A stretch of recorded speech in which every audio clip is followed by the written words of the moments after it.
뭐 술 좀 한 번씩 하세요? 전혀 안 하세요? 아니면 그냥 기분 내킬 때? 요즘 그리스도인들도 이제 뭐 술을 많이 즐긴다기보다는 예전처럼 막 그렇게 막 엄격한 금주를 강조하는 것 같지도 않아요. 요즘 분위기는요. 물론 술을 먹으면 실수를 하게 됩니다. 대부분 그런 것 같아요. 자, 오늘은 예레미야 35장 제목이 250년째 금주 중입니다. 특이한 사람들 이야기가 되겠죠. 어떻게 보면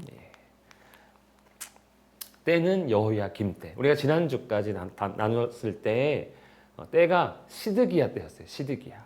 그런데 35장이 딱 넘어오니까 여호야김 때로 과거로 거슬러 올라갑니다. 예레미야서를 읽을 때 읽다 보면 다음 장을 딱 넘어가면 뭔가 연결이 안 돼요. 왜냐하면 예레미야서는 시간 순으로 기록된 것이 아니라 주제별로 필요한 말씀을 이제 그렇게 넣는 거. 필요에 따라서 과거가 됐다가 미래가 됐다가 현재가 됐다가 막 이렇게 기록하는 것을 볼 수가 있습니다. 가령 지난주에는 우리가 자기 동족을 노예로 삼은 자들이 이제 노예에서 해방시켜 주겠습니다라고 계약을 딱 맺어놓고 상황이 다시 변하고 자기들이 유리해지니까 노예로 풀어준 자들을 다시 노예로 삼는 계약을 파기한 이야기가 나왔거든요. 한마디로 하나님께 불순종한 거죠. 그런데 오늘은 대조적으로 순종한 이야기를 딱 배치를 한 겁니다. 너희도 좀 순종해라. 뭐 이런 의미가 되는 것이죠. 여호야김 때, 그러니까 시드기야 때가 BC 586년 이전, 약 11년 전이니까 이때는 한 15년 전, 15년 전 정도라고 할 수 있습니다. 그때가 그럼 어떤 일이 있었냐면 요시야가 죽었어요. 요시야는 여호야김 아버지인데 아주 선한 왕이었거든요. 종교 개혁도 일으키는 왕인데 이제 애굽의 바로 느고와 싸움에 나갔다가 그만 거기서 전사합니다. 갑자기 죽어버렸어요. 그래서 갑자기 이제 왕이 된 사람이 여호야김입니다. 누가 세웠냐면 요 애굽의 바로 느고가 요시야를 죽이고 바벨론과 전투를 하다가 졌어요. 그리고 다시 애굽으로 후퇴할 때 이 여호아하스를 세웁니다. 그리고 이제 후퇴를 하고 갔는데 바벨론이 애굽을 이겼거든요. 애굽을 패배하고 바벨론이 이겼거든요. 바벨론이 이제 이 유다를 속국으로 삼으면서 여호아스를 폐위시키고 여호야김을 자기들의 꼭두각시 왕으로 딱 앉혔을 때 그때 이야기입니다. 좀 기구한 왕이죠. 말은 왕인데 이제 바벨론의 꼭두각시입니다. 시키는 대로 해야 됩니다. 그런데 여호야김이 좀 자존심이 있었던 것 같아요. 왜냐하면 아주 못된 왕이었거든요. 우리가 아직 안 나눴지만 나눴나? 예레미야가 하나님의 두루마리를 씁니다. 그리고 읽게 해요. 그 여호야김에게. 여호야김이 읽은 부분마다 면도칼로 착착 자르면서 불에 태워버립니다. 하나님 말씀을. 아주 못된 왕이기도 했어요. 좋게 얘기하면 자존심이 굉장히 센 사람. 그래서 그런가 여호야김 시대에 바벨론 왕을 3년간 섬기다가 배반합니다. 그런 성격의 사람인 것 같아요. 그랬더니 바벨론이 당시 세계 막 공격하면서 다녔던 영토를 확장하던 시기였거든요. 유다가 배반했다고 군대를 물려가지고 여기 쳐들어올 수 있는 상황은 아니었던 것 같습니다. 그래서 자기들 부대 일부와 자기들이 점령한 지역의 그 부대, 그 나라의 군대 일부들, 아람, 모압, 암몬 이런 부대들을 유다로 공격하게 만듭니다. 이러한 때에 이제 하나님 말씀이 예레미야에게 임하였다라고 하는 것이죠. 그래서 때는 이제 한 BC 600년경 정도, 그러니까 멸망하기 약 한 15년 전쯤 일어난 일로 우리가 볼 수 있습니다. 그러니까 이제라도 순종하라는 얘기예요. 아직 멸망 한 15년쯤 남았는데 하나님 입장에서는 이제라도 순종하면 조금 더 심판을 좀 뒤로 미룰 수 있는 그런 여지를 좀 주고 싶었던 것 같습니다. 오늘 어떤 사람들이 나오냐면 이제 예레미야 말씀이 임했는데 그 대상이 누구냐면 레갑 사람들이라는 사람이에요. 레갑 사람. 레갑 사람은 혹시 들어보신 적 있습니까? 레갑? 네. 이게 성경에 잘 안 나오는 사람. 나와도 뭐 한 2번 정도 여기랑 열왕기 하에 한 번, 2번쯤 언급되는 인물 사람의 이름인데 이 사람들이 좀 특별한 사람들이에요. 어쨌든 이 사람은 어떤 사람이냐면 이방 민족의 후손입니다. 유대인은 아니에요. 그러니까 그 조상은 이방 민족입니다. 보시면 모세의 장인은 겐 사람이라. 모세가 이제 십보라랑 결혼을 했는데 이방 여자였거든요. 근데 이 이방 여인은 이제 겐 족속이라는 겐 민족의 사람입니다. 그런데 이 겐 민족이 유다 황무지에 이르러 그 백성 중에 거주하니라. 유대인과 섞여서 모세와 이제 결혼했기 때문에 유대인들과 섞여서 함께 가나안 땅에 거주하게 되었어요. 그리고 이제 그의 후손 중에 레갑 가문이 있죠. 그런데 겐 종족이라고 나옵니다. 그리고 이 사람들은 이제 이방 민족이지만 이스라엘 안에서 이스라엘과 섞여서 사는 사람들이 되는 것이고요. 특별히 이 레갑 사람들 중에 유명한 사람이 하나 있는데 이름이 여호나답입니다. 아마 아들이 유명해서 아버지의 이름이 붙인 것 같아요. 유대인 그는 아버지의 이름이 자기 가문을 이제 그러니까 우리는 이제 성씨, 이씨, 뭐 박씨, 김씨 이렇게 붙이듯이 이 사람들은 성씨가 따로 있는 게 아니고 레갑의 아들, 요게 성씨입니다. 자기 이제 나는 이 가문의 여호나답이야 이렇게 소개를 하거든요. 하여튼 이 여호나답이 유명한 인물인데 어떤 일을 했냐면 이 북이스라엘의 예후라는 사람이 아합 가문을 다 몰살시키고 왕이 되는 그러한 사건이 있었는데 이 아합은 하나님께서 보시기에 가장 악독한 왕이었거든요. 바알과 아세라를 수입해 와가지고 자기 아내 이세벨과 더불어 이스라엘을 타락시킨 그런 장본인이 아합이었는데 그 일에 여호나답이 함께합니다. 이 사람이 얼마나 이 예후가 이 사람들을 이제 진멸할 때 여호나답이 왜 필요했냐면 이 사람이 하나님을 아주 잘 믿는 사람이었던 것 같아요. 예후가 이제 여호나답을 자기 편으로 끌어들이기 위해 그를 찾아가 만나서 내 마음이 네 마음을 향하여 진실함과 같이 네 마음도 나에게 진실하냐 이렇게 묻습니다. 그러니까 우리 손 잡고 새로운 나라 만들어 보자 이렇게 한 거예요. 그러니까 이제 여호나답이 나와 손을 잡으니 하면서 예후와 함께 이제 아합에 속한 자들을 진멸합니다. 근데 이 여호나답이 얼마나 하나님을 잘 믿고 있었냐면 예후가 그에게 잘 보이기 위해서 이렇게 얘기합니다. 여호와를 위한 나의 열심을 보라 하면서 이 모든 일들은 다 하나님을 위한 거야. 그러니까 너도 나와 함께해도 아무런 문제 없어 하는 이렇게 얘기할 정도로 당시 북이스라엘은 하나님을 믿지 않는 사람들이 훨씬 더 많았는데 겨우겨우 진짜 아주 소수의 사람들만 신앙을 지켰는데 그 중에 한 사람이 여호나답이라는 사람입니다. 저 사람이 이제 후손들이 되는 거예요. 그리고 오늘 일은 사실 저 사람 때문에 일어났다고 해도 과언은 아닙니다. 자, 레갑 사람들은요 순수 유대혈통은 아닙니다. 예. 그러면서 이제 요나답이라고 하는 사람의 이제 후손이 되고 이 여호나답의 시대는 지금 여호야김 시대의 250년 전 사람이기도 해요. 그러니까 현실에서는 아무 어떻게 보면 의미 없는 사람인데 오늘 저 사람이 등장을 합니다. 현 시대는 이제 여호야김입니다. 여호나답이 이제 여기서는 요나답이라는 이름으로 불립니다. 이렇게 시대가 지나면 이렇게 이름이 조금 변하기도 해요. 우리 일제시대 때 처음에 훈민정음 만들 때 한글 자음과 지금 자음이 다르죠. 예, 발음도 조금씩 바뀌는 게 있고요. 그래서 이제 여호나답이 요나답이라는 이름으로 조금 바뀌어서 부르기도 합니다. 근데 이 사람이 유언인지는 모르겠는데 명령을 딱 내립니다. 자기 후손들에게. 영원한 명령을 하나 내리는데 그게 뭐냐면 영원히 포도주를 마시지 말아라. 아니 지금 가나안 땅에서 포도주 안 마시면 안 되는 거 아닙니까? 포도주는 이 사람들의 그냥 물이에요, 물. 그리고 복의 상징이기도 하고요. 그런데 포도주 마시지 말라고 했어요. 그리고 더 나아가 집도 짓지 말며 파종하지도 말며 그러니까 농사 짓지 말고 집 짓지 말고 농사 짓지 말고 그리고 과수원 특별히 포도원 소유하지 말아라.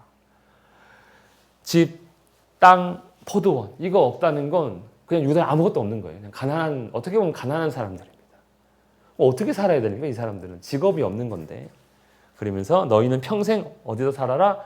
장막, 텐트 치고 살아라. 즉 유목 생활을 하라는 거예요. 유목 생활.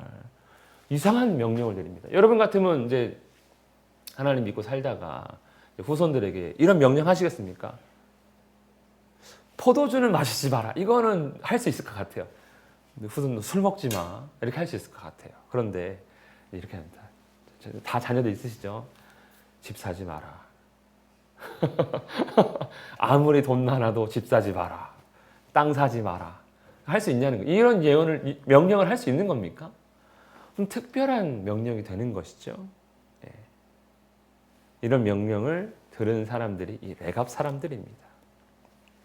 포도주 금지, 건축 및 농사 금지, 장막에 거주하라.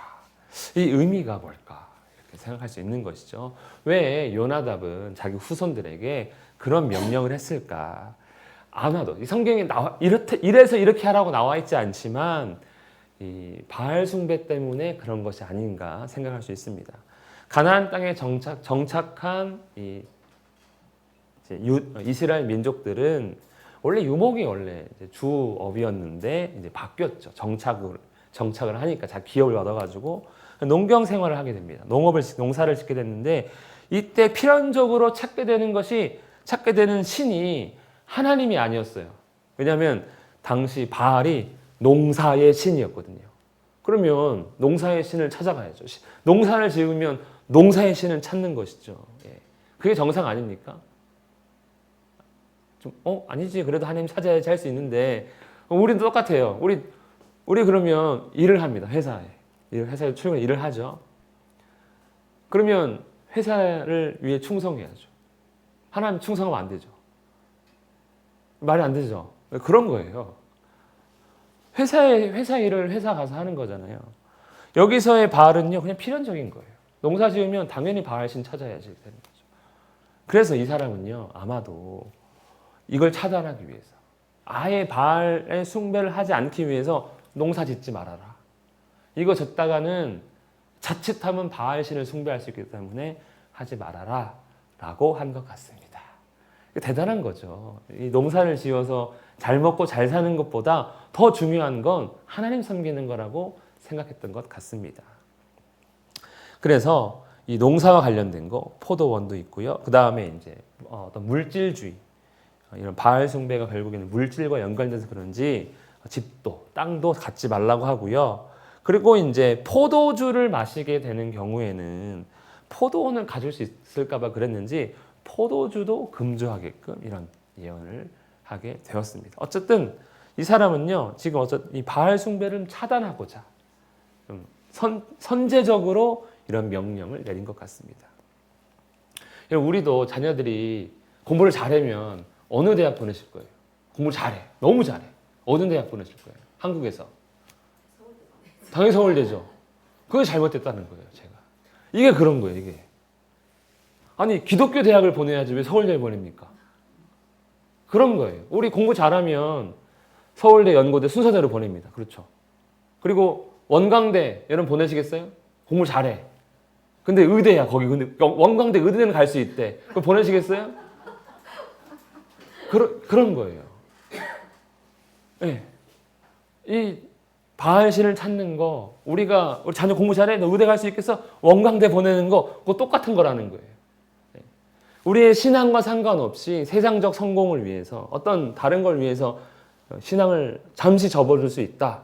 그럼 괜찮다라고 생각한다면 이건 비슷한 일을 하는 겁니다. 그러니까 이 요나답은 아니야. 성공 안 해도 좋아. 좀 풍요롭지 않으면 어때? 바알만 숭배하지 마라. 이렇게 선택한 것 같습니다. 그래서 이 사람들은요 250년째 금주 중이에요. 그 명령을 따라서 대단한 거죠. 조상이 한마디 했다고. 그래 우리 술 먹지 마라. 장막에서 살아. 땅 필요 없어. 이렇게 살고 있는 사람들입니다. 그리고 원래 겐 족속 자체가 이 모세의 장인이라고 했잖아요. 모세 십보로랑 결혼해서 뭐 했습니까? 양 쳤잖아요. 원래 유목민이었거든요. 그러니까 하던 거 그냥 계속 해라.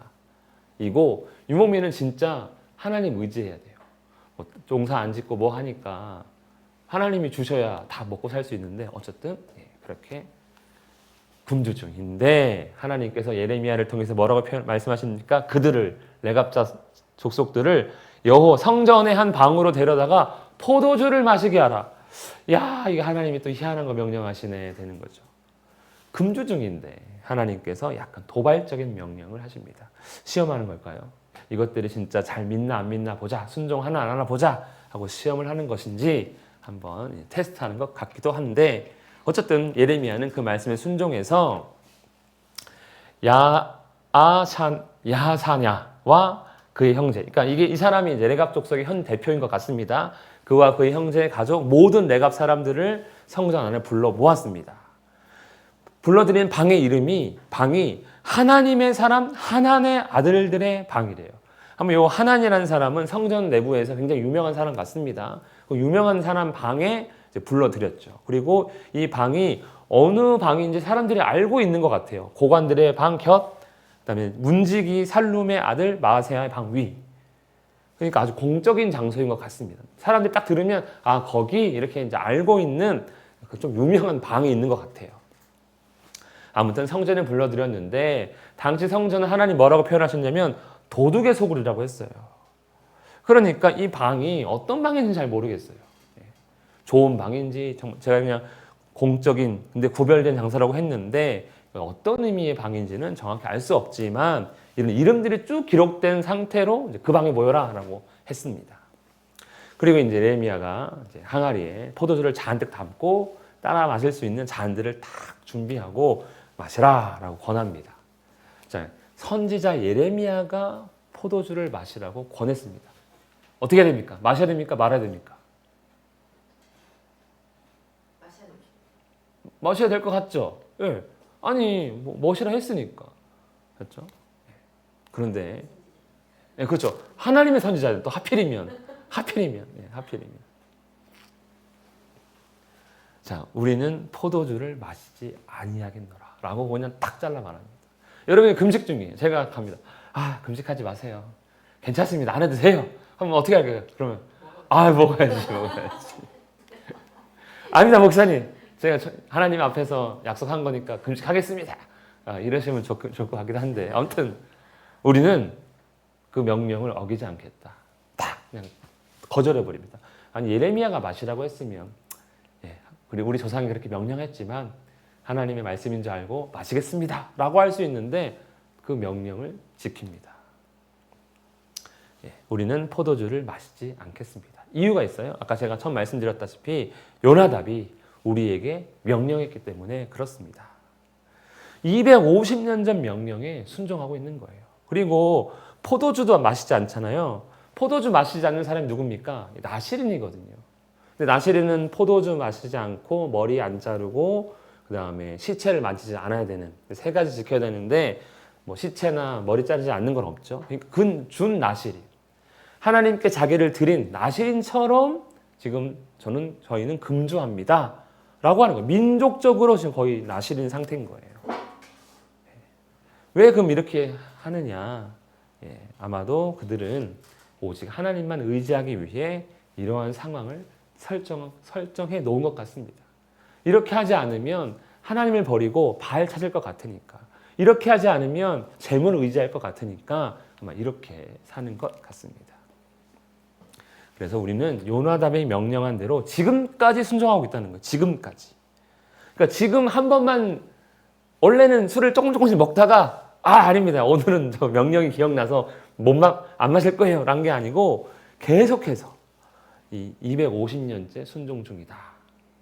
대단한 거죠. 제가 300이라고 쓴 것은 이 요나답이 혹시 그 전에 뭐 젊을 때부터 말했을 수도 있으니까 길게 잡으면 300년, 짧게는 250년 정도 쭉 순종하고 있었습니다. 대단한 거죠. 우리 조상 가운데 땅 사지 마라, 집 사지 마라 하면은 조상 잘못 만났네 하면서 우리는 안 지킬 수도 있죠. 지켰다는 거예요. 그런데 이 사람들이 지금 어디에 거주하고 있냐면요. 예루살렘에 살고 있습니다. 아까 집 갖지 말라 했는데 예루살렘에 있다는 거는 뭔가 집이 있다는 의미이기도 하잖아요. 그런데 그 이유는 또 얘기해 줘요. 왜냐하면 바벨론의 느부갓네살 왕이 이 땅에 지금 공격해 왔기 때문에 원래 이 사람들은 그냥 광야에서 자기 양들 치면서 풀 뜯어먹게 하거든요. 그런데 바벨론은 군대가 막 다니는데 그렇게 다닐 수가 없잖아요. 그래서 피난처로 예루살렘으로 들어왔습니다. 그래서 우리가 예루살렘에 있지만 그럼에도 술은 마시지 않겠습니다. 집을 갖지 말라는 말씀을 우리가 어기고 있는 것 같지만 그래도 이거 어겼다고 다 어길 수는 없습니다 하면서 포도주를 거부를 합니다. 자, 하나님께서 이들을 시험하려고 부르는 게 아니고 사실은 이유가 있다는 것이죠. 뭡니까? 유대 민족에게 보여주기 위해서. 야, 이런 애들도 있다. 이렇게 자기 조상의 명령에 순종한 애들이 있는데 너 좀 봐라 이런 거예요. 봐라. 하나님께서 예레미야에게 말씀하십니다. 너는 가서 유다 사람들과 예루살렘 주민에게 이르기를 너희가 내 말을 들으며 교훈을 받지 아니하겠느냐? 이 레갑 사람들을 좀 보면 내 말에 순종하고 싶어지지 않니? 이렇게 조상의 명령에 지금까지 순종하는 사람들이 있는데 너희는 좀 순종하면 안 되겠니? 이렇게 이제 호소하는 것이죠. 호소. 참 비교되는 거죠. 하나님 보시기에 레갑 족속과 유대 민족이 너무나도 지금 대조가 됩니다. 이 사람들 유대 민족의 뭐 어떤 집안의 한 자손도 아니잖아요. 이방인 출신이잖아요. 그런데 야, 이렇게까지 지금 순종할 수 있냐는 거죠. 레갑의 아들 요나답이 그 자손에게 명령한 거 다 지키고 있어요. 그런데 내가 너에게 말하고 끊임없이 말하여도 너희는 다 불순종하고 있어요. 하나님이 이렇게 말아보니까 느낌에 자기도 좀 처량한가 봐. 요나답과 자기가 좀 비교되는 것 같아요. 아니 내가 요나답보다 못하냐? 그렇죠? 요나답은 그냥 피조물이잖아요. 하나님은 창조주잖아요. 그런데 자기 말씀, 자기가 한 말은 무시당하고 있으니 참 하나님 입장에서도 조금 기분이 그런 것 같습니다. 요나답의 후손들은 철저히 순종하는데 이스라엘 백성들은 철저하게 불순종하고 있지 않느냐. 좀 순종해라 라는 것이죠. 내가 내 종 모든 선지자를 너희에게 보내고 끊임없이 보내며 이르기를 보내고 또 보내고 계속 말하는데 너희는 귀를 기울이지 아니하며 내게 순종하지 아니하고 있다.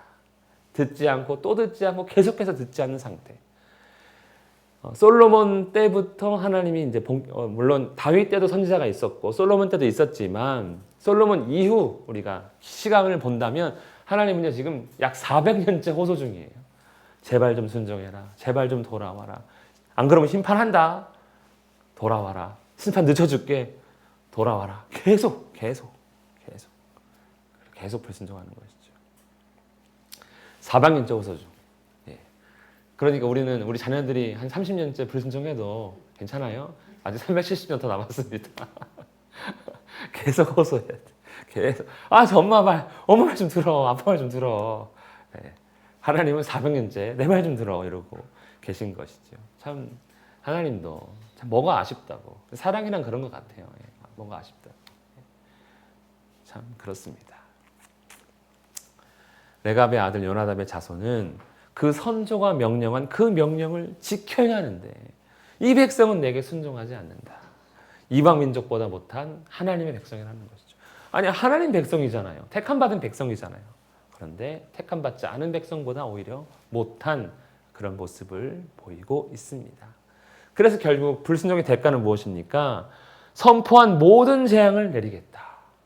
듣지 아니하며 불러도 대답하지 아니했기 때문에 모든 재앙을 쏟아붓겠다. 그게 이제 칼, 기근, 전염병. 포로로 잡혀가기도 하고요. 온 세상에 흩어버리기도 합니다. 이런 재앙을 이렇게 되는 것이죠. 불순종했다고. 그렇죠? 이게 뭐 경제적으로 실패하거나 정치적 실패, 군사적 실패가 아닙니다.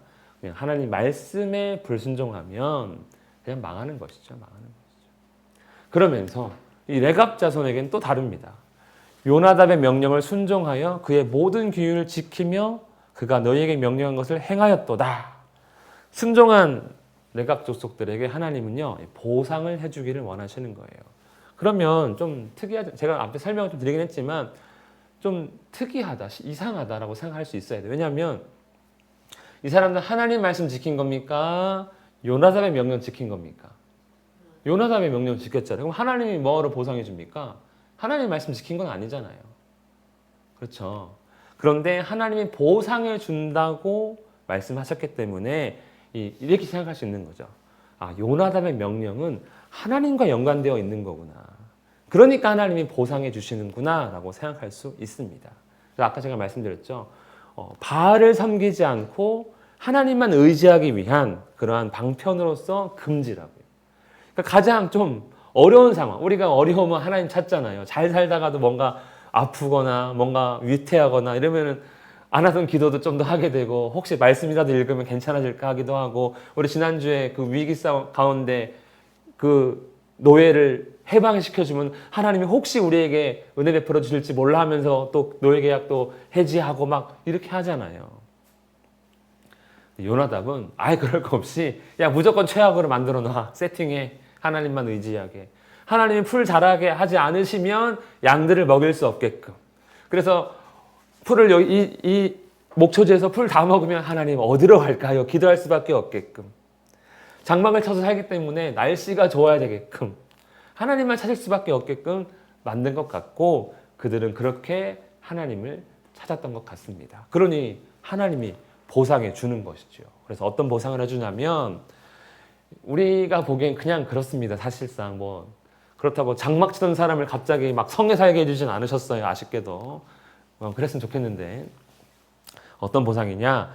내 앞에 설 사람이 영원히 끊어지지 아니하리라. 이게 이제 하나님 앞에 서다, 하나님 앞에 서는 거거든요. 왕 앞에 서는 사람 대단한 거 아닙니까? 근데 영원히 선대요. 그럼 더 대단한 거죠. 왕 앞에 서는 것, 뭐 요즘은 대통령 앞에 서는 거, 그거 대단한 거 아니에요. 아무나 못 서잖아요. 그런데 이 사람들은 하나님 앞에 설 사람들이 계속 나온다는 거죠. 계속.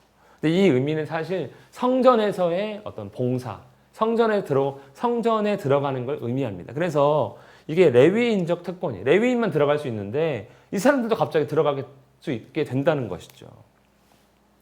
하나님 앞에 선다는 표현은요, 레위 사람들밖에 받지를 못했습니다. 여호와 앞에 서서. 신명기 10장에 나오고 18장에 나오는데 여호와 앞에 서서. 누구만 설 수 있습니까? 레위 사람들. 그 중에 제사장들. 이런 사람들만 설 수 있는데 이 레갑 족속을 설 수 있게 해준다는 거예요. 대단한 겁니다. 엄청난 겁니다. 원래는 이방의 유목민이었는데 그 250년 순종에 대한 보답. 하나님께서 내 앞에 서라. 한마디로 천국을 하나님께 약속해 주시는 거죠. 이렇게만 살면 됐다. 너희는 됐다.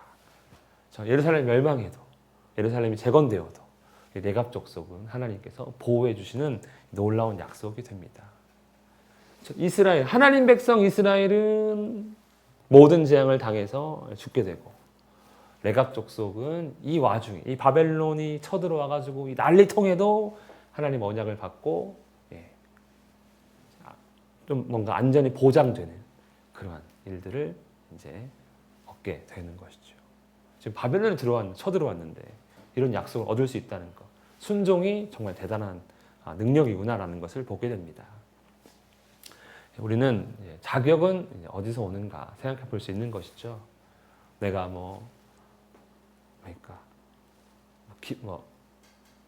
기독교 집안 태어나고, 모태신앙이고, 아버지가 4대째 믿는 가정이고, 이게 다 필요 없다는 거죠. 유대인들이 그렇게 몇 대째 아브라함의 후손이어도 하나님한테 재앙을 받는데, 이 레갑 족속, 조상의 명령을 따라 하나님 섬긴 그것 때문에 놀라운 약속을 얻게 되는 것이죠. 중요한 것은 내가 누구인가, 나는 누구의 아들인가, 누구의 딸인가가 아니라, 우리 집안이 어떤 집안인데가 아니라 순종이 되는 것이죠. 순종.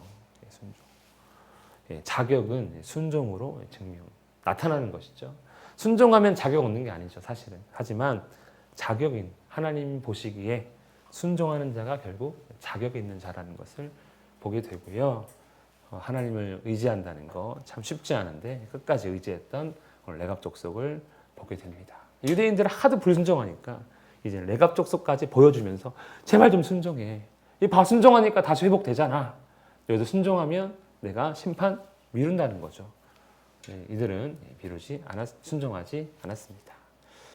그렇다고 우리 자녀들에게 너도 집 사지 마라. 직장은 그냥 허접한 데 들어가도 괜찮다. 하나님만 의지해라. 이렇게 말하기가 너무 어려운 것 같아요. 물론 아까 반대로 포도원을 갖고 땅을 얻고 포도주를 마시는 거, 이거 진짜 복이거든요. 하나님 주신 기업이잖아요. 복이거든요. 그런데 이 복을 어떻게 보면은 포기하지만 더 큰 복, 하나님에 관한 복을 사모하는 거죠. 우리 자녀들이, 혹은 우리도 마찬가지죠. 눈앞에 하나님 누리라고 허락하신 복을 누리는 것 참 좋지만 이것 때문에 우리가 범죄한다면 또 다른 문제가 되거든요. 그러니까 거기에 대해서 이제 요나답은 경계심을 갖게 이제 했고, 그리고 약간의 장치를 두어서 하나님만 의지하게 만들었는데, 우리가 꼭 따라할 필요는 없지만 그래도 우리도 마찬가지로 이걸 소유한다는 거, 뭔가 이런 걸 누린다는 것은 위험도 따르는 거구나라는 것을 좀 생각할 수 있을 것 같습니다. 여기까지 하겠습니다. 질문.